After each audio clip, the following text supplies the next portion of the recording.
Okay, so we are going to be diving back into Separate is Never Equal. Where we last left off, we found out that the Judge McCormick had ruled in favor of the Mendez family and indicated that segregation was not legal. But the school board appealed the case, meaning that they wanted another trial because they disagreed with the decision that was met. So let's see what happens next. In the new trial, the Mendez family received support from the League of the United Latin American Citizens, the National Association for the Advancement of Colored People, the Japanese American Citizens League, the American Jewish Congress, and other organizations.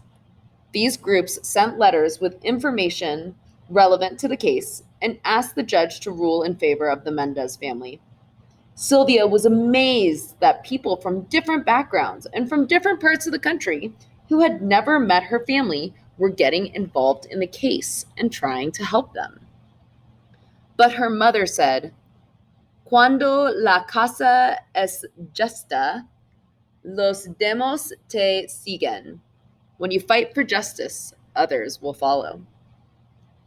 On April 15th, 1947, the judges in the Court of Appeals in San Francisco ruled in favor of the Mendez family again.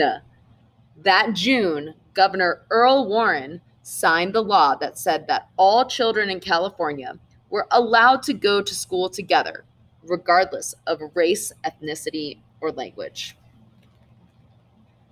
What an amazing thing. There are a few things that stick out to me, and I want you to think for a second, because there was a lot of powerful information on that page. So one thing was the list of organizations that came in and were helping fight for the Mendez case. So the Mendez case was specific to the segregation of Mexican schools, right? But listen to this list again. The United Latin American Citizens, the United Association for the Advancement of Colored People, the Japanese American Citizens League, the American Jewish Congress. So those aren't all organizations that fight for the rights of Latino or Latina individuals in the United States, right? Why do they care? Why do you think that they wanted to be a part of fighting this good fight? I want you to think about that.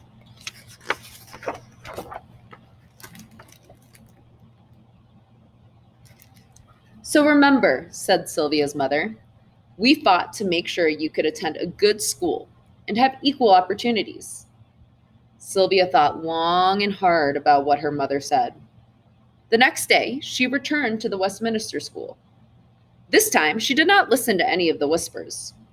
She ignored the children who pointed at her and called her names. Instead, she held her head high.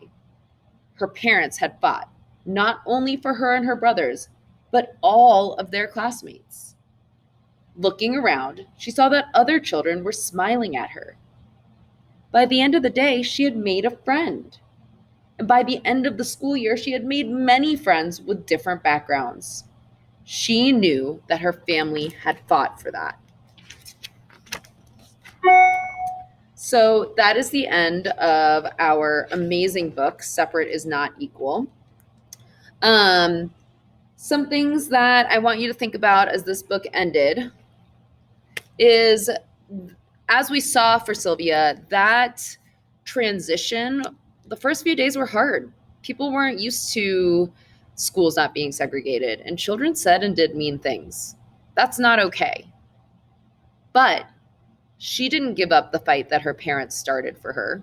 She kept going, and she stood up for what she felt was right, and she was brave and strong.